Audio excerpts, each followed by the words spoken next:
Hi, I'm Jim Ackerman, the president and founder of Ascend Marketing and the developer of the Principle-Centered Marketing Coaching Program. Here today with a special warning for small to mid-sized business people. And it's simply this: it is about to hit the fan. I'm talking about the economy here, and you know as well as I do that it is about to hit the fan. What am I talking about? Obviously, things are not going well for the economy, and it's not likely to get any better anytime very soon. In fact, I am predicting a deep recession. In some places, we may go all the way to depression, and I'm predicting that it's going to last for not just a few months, but a number of years, perhaps as many as 4 years. The big question is, as a business person, what can you do about this, and what should you be doing about this? Because it's going to hit the fan. And when it does, it's going to affect your business. You've got two choices. You can fold your tent and go home, or you can be prepared to do something about it. Personally, I recommend the be prepared part. Here's what normally happens in these kinds of situations.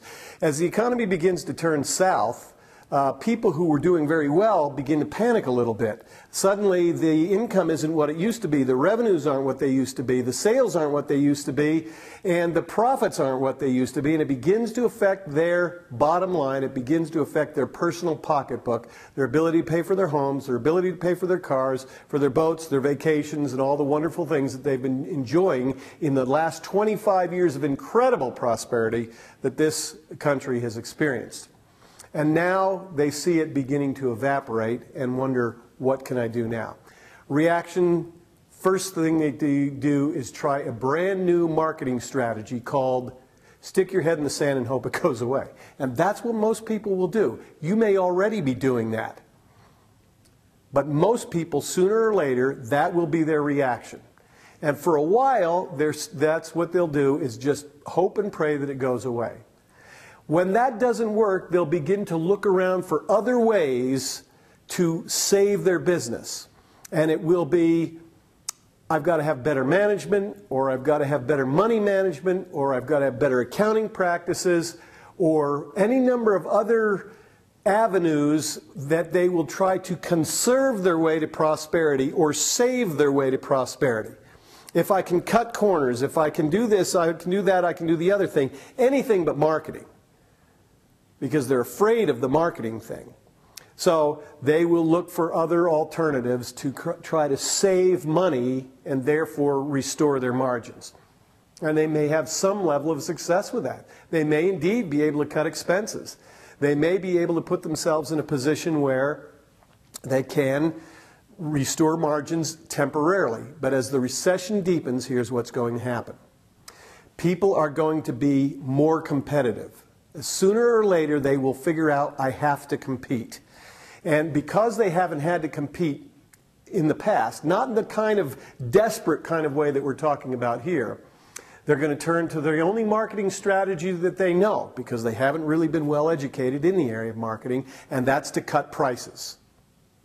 And they'll cut prices figuring that will give them a competitive edge. The problem is their competitor will see them cut the price, and they'll cut their price as well to match it.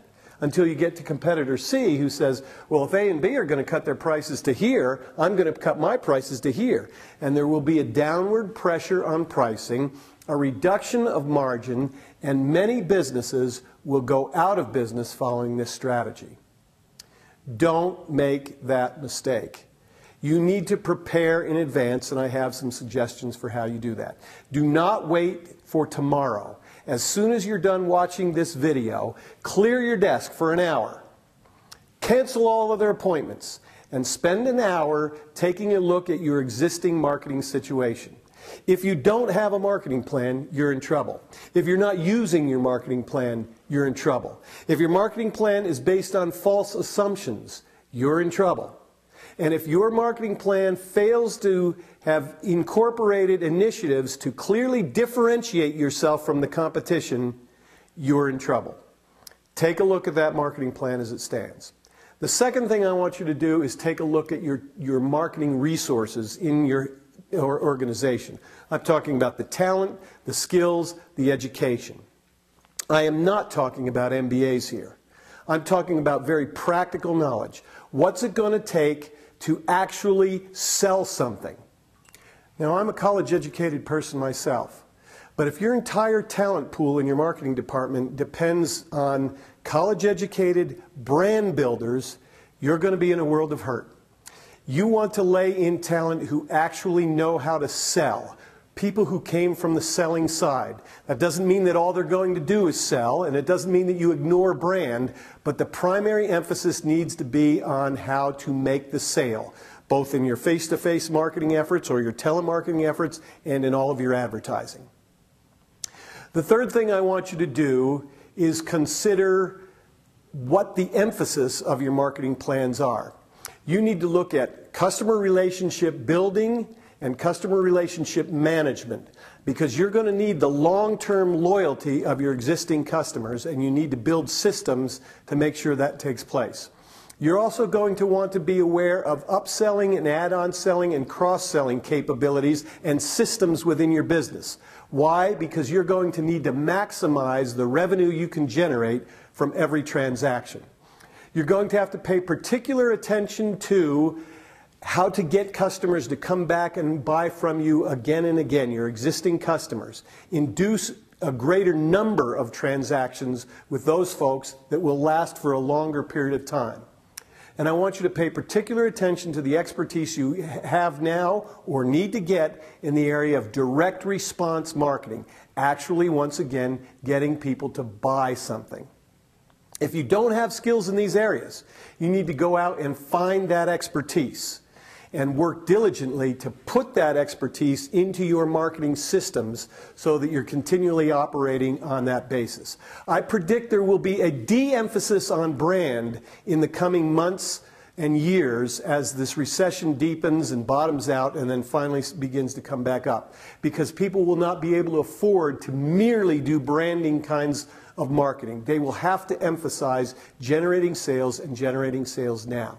If you don't have that kind of capability, you need to find someone who can give it to you. I personally recommend a marketing coach, and the Principle-Centered Marketing Coaching Program has an unparalleled track record. We give all of our clients a 400% return on investment guarantee, and in nearly 500 clients, we have never had to refund a thin dime, a plug nickel, or a red cent.